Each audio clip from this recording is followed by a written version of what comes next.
Hello friends, welcome back to my channel Hind classes 234। तो आज हम लेके आए हैं क्लास 11 के लिए बहुत ही इम्पोर्टेंट क्वेश्चन फॉर फिजिक्स। इसमें 40 एमसीक्यू कराए जाएंगे जो कि आपके मतलब 11th के एग्जाम के लिए बहुत ही इम्पोर्टेंट होने वाला है। तो जल्दी से इस वीडियो को वॉच कीजिए और लास्ट तक देखिएगा ताकि आपके 40 क्वेश्चन में से एक भी ना छूटे। चलिए क्वेश्चन को शुरू करते हैं। क्वेश्चन है पहला, इलेक्ट्रोमैग्नेटिक फोर्सेस। ये इलेक्ट्रोमैग्नेटिक जो फोर्स है वो कैसा फोर्स होता है वो आपको बताना है। तो इसका राइट आंसर आ जाएगा option number C, attractive as well as repulsive and in nature. ठीक है।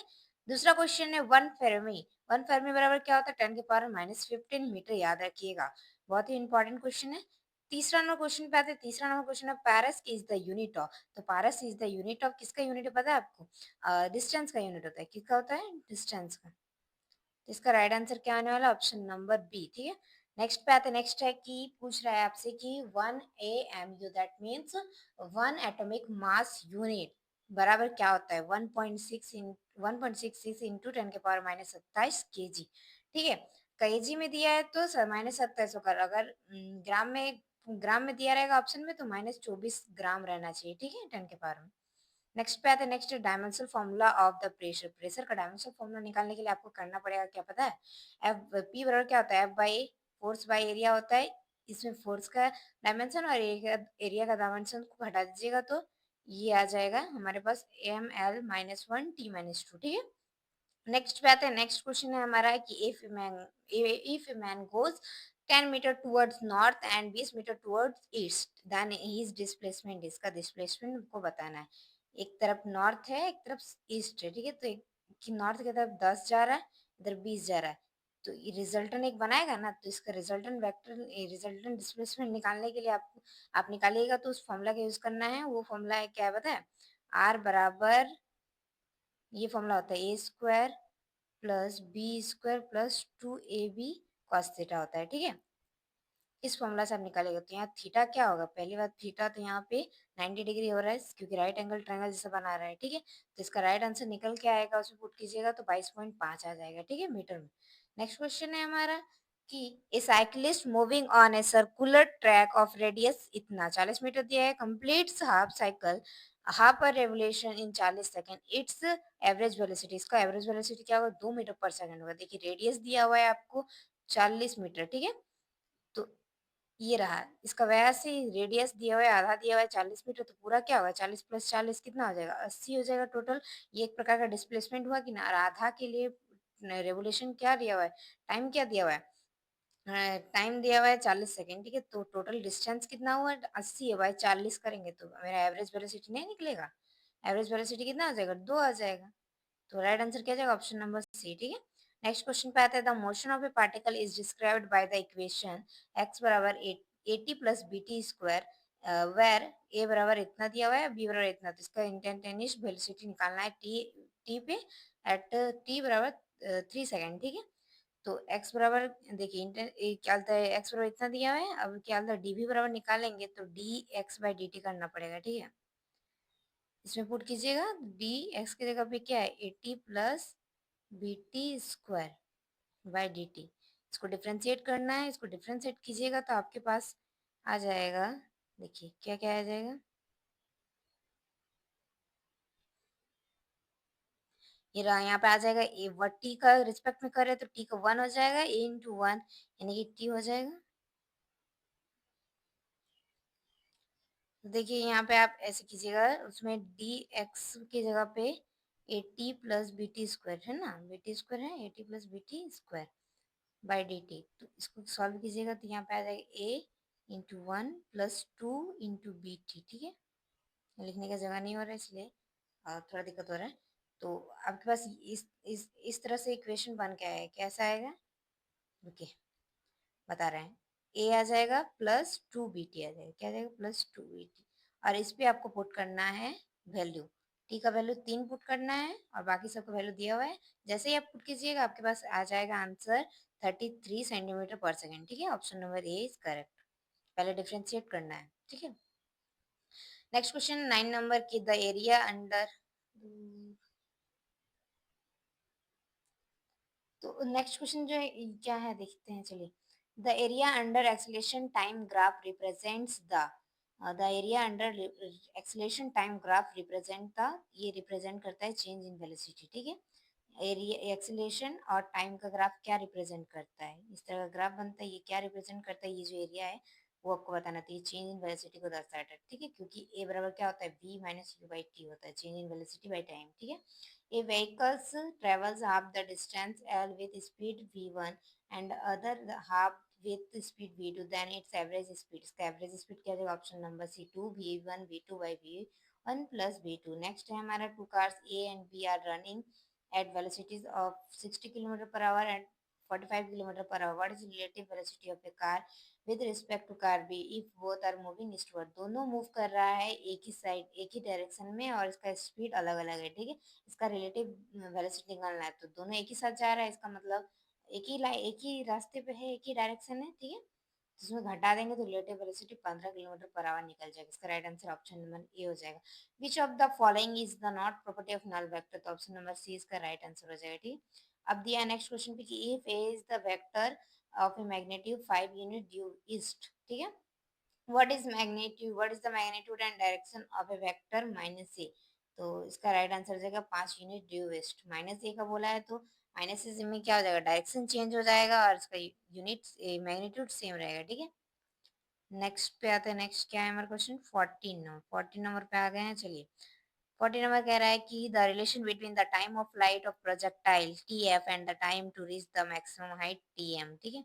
ये आपको पूछ रहा है तो इसका रिलेशन ये होता है, टी एफ बराबर क्या होता है, 2 TM होता है, याद रखिएगा।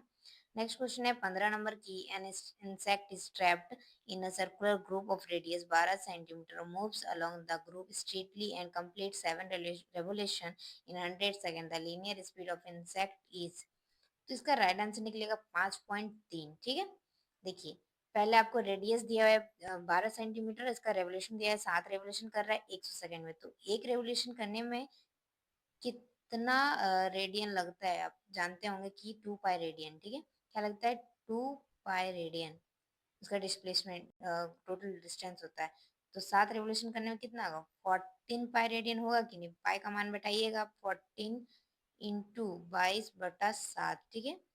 रेडियन में ही 7 × 2 = 14, कितना आ जाएगा, 44 रेडियन आ जाएगा, क्या आ जाएगा 44 रेडियन।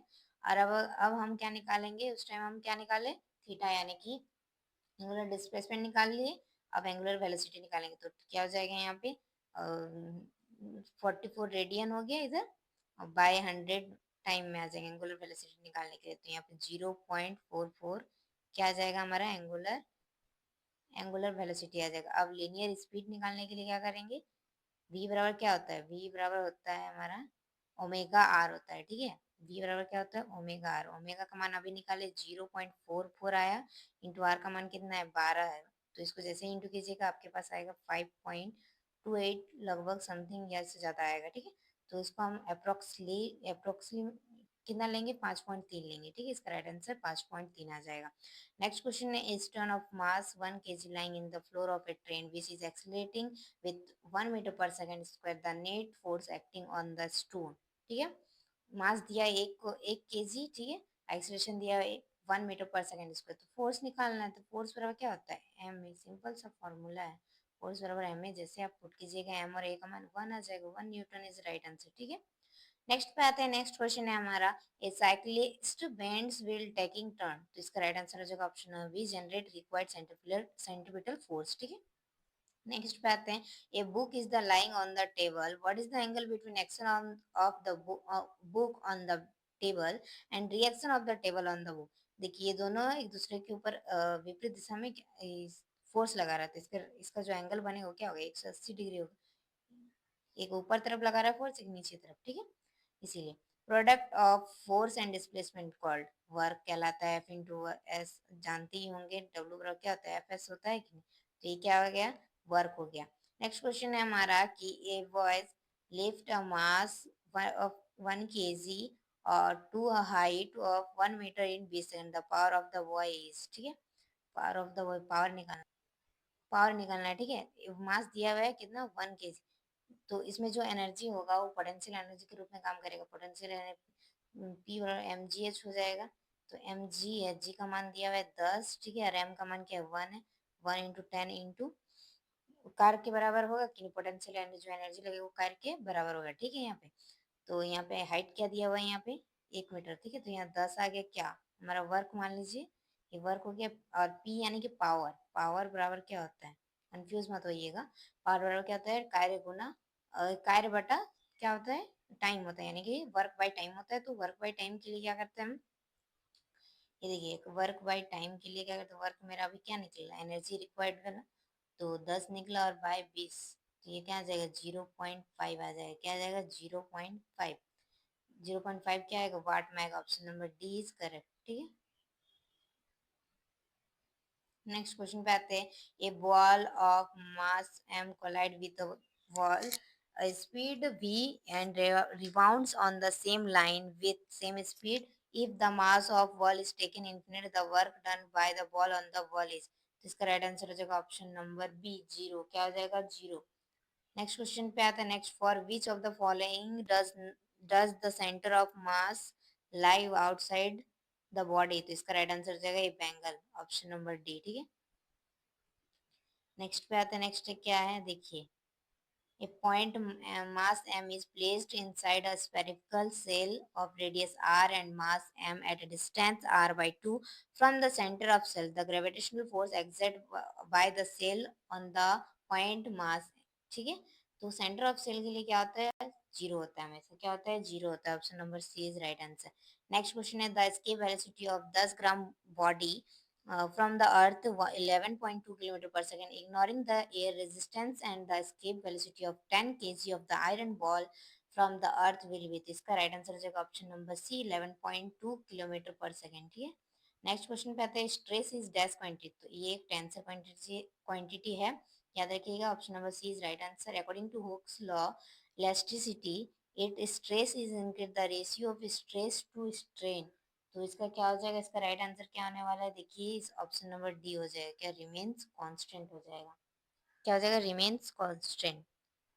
नेक्स्ट पे आते हैं, next which of the following is associated with liquid only for only and not for gases, और कौन सा इनमें से liquid, only liquid and not for gases, तो इसका जो राइट आंसर हो जाएगा वो हो जाएगा option number a surface tension, ठीक है।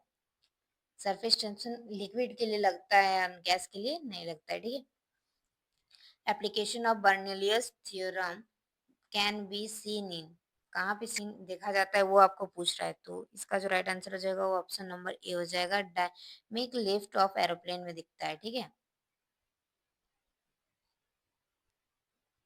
नेक्स्ट क्वेश्चन है हमारा 29 नंबर, 29 नंबर कह रहा है, an ideal fluid flows through a pipe of circular cross section made of two section with diameter 2.5 and 3.75 centimeter, the ratio of the velocities in the two pipes is, तो इसका जो right answer हो जाएगा option number ए 9:4 आ जाएगा, ठीक है। Next question पे आता है, dimensional formula of specific heat capacity का आपको डायमेंशनल फॉर्मूला बताना है, तो इसका राइट आंसर हो जाएगा option number D m0L2T-2 K-1, ठीक है, याद रखिएगा। नेक्स्ट क्वेश्चन है, डायमेंशन से देखिए कितना क्वेश्चन आ रहा है, dimension formula of thermal conductivity का डायमेंशन पूछ रहा है, तो इसका right answer option number B हो जाएगा ML T-3 K-1, ठीक है। A body cools in 7 minutes from 60 to 40 degrees Celsius. Then what's its temperature in next 7 minute, पहले 7 मिनट में इसका टेम्परेचर इतना से इतना हो गया, 60 से 40 हो गया, तो नेक्स्ट 7 मिनट में क्या होगा उसके, इफ द सराउंडिंग टेम्परेचर दिया हुआ है 10, ठीक है। तो इसका जो राइट आंसर होने वाला, चलिए देखते हैं क्या हो जाएगा, 32 का राइट आंसर हो जाएगा ऑप्शन नंबर सी, क्या हो जाएगा सी, 28 डिग्री हो जाएगा, ठीक है। नेक्स्ट क्वेश्चन पे आता है, नेक्स्ट है कि 33 number, first law of thermodynamics is the law of conservation of, thermodynamics का फर्स्ट लॉ किसका कंजर्वेशन ऑफ लॉ है वो आपको बताना है, इसका राइट आंसर होगा एनर्जी, ठीक है, option number C. Next question है हमारा, internal energy of an isolated system क्या होता है, रिमेन्स द सेम या इंक्रीज या डिक्रीज होगा या नॉन ऑफ दीज होगा, तो इसका जो राइट आंसर हो जाएगा ऑप्शन नंबर ए हो जाएगा, रिमेन्स द सेम, ठीक है। नेक्स्ट है हमारा, find the efficiency of A Carnot engine working between 127 degree Celsius and 27 degree Celsius का इफिशियंसी निकालना है, तो इसका जो राइट आंसर होने वाला है वो हो जाएगा कितना, ऑप्शन नंबर बी 25%। ठीक है, याद रखिएगा। Difference of CP and CV is, CP minus CV को हम क्या लिखते हैं, क्या लिखते हैं बताइए। ऑप्शन ए में आर दिया है, ऑप्शन बी में दिया है जे, ऑप्शन सी में दिया है शायद लैम्डा है ये, और ऑप्शन डी में क्या दिया हुआ है, जी है। ठीक है, तो इसका राइट आंसर हो जाएगा ऑप्शन ए, आर हो जाएगा। ठीक है, सीपी माइनस सीवी बराबर क्या होता है, आर होता है। if the pressure and the volume of certain quantity of ideal gas or half then its temperature, बोल रहा है कि volume of certain quantity of ideal gas को हाफ कर दिया जाता है, तो इसका टेम्परेचर में क्या क्या हो जाएगा वो आपको बताना है। तो इसका जो राइट आंसर होने वाला है ऑप्शन और बी बिकम्स 1/4, क्या हो जाएगा 1/4 हो जाएगा। ठीक है, नेक्स्ट पे आते हैं। नेक्स्ट कितना नंबर क्वेश्चन है हमारा, 38 नंबर क्वेश्चन। 38 का इक्वेशन ऑफ क्या दिया हुआ है, सिंपल हार्मोनिक मोशन का दिया हुआ है। ठीक है, ये रहा 10 साइन इंटू 20t plus 0.5, तो where x is in meter and t in second, find its frequency। तो इसका फ्रीक्वेंसी आपको निकालना है, तो फ्रीक्वेंसी क्या हो जाएगा, ऑप्शन नंबर सी हो जाएगा 3.18। ठीक है, हर्ट्ज में। नेक्स्ट है हमारा 39 नंबर क्वेश्चन की, a progressive wave is represented by y दिया हुआ है इतना, and where x and y is metre and t is second, the maximum particle velocity आपको बताना है। तो इसका राइट आंसर हो जाएगा option number D, 1000 pi metre per second. ठीक है, नेक्स्ट क्वेश्चन है, लास्ट नंबर क्वेश्चन है हमारा कि the Doppler effect is applicable for, Doppler effect जो होता है वो किसके लिए एप्लीकेबल है, both sine and light waves, दोनों वेव्स के लिए एप्लीकेबल होता है। तो टोटल हमने 40 के 40 क्वेश्चन करा दिए हैं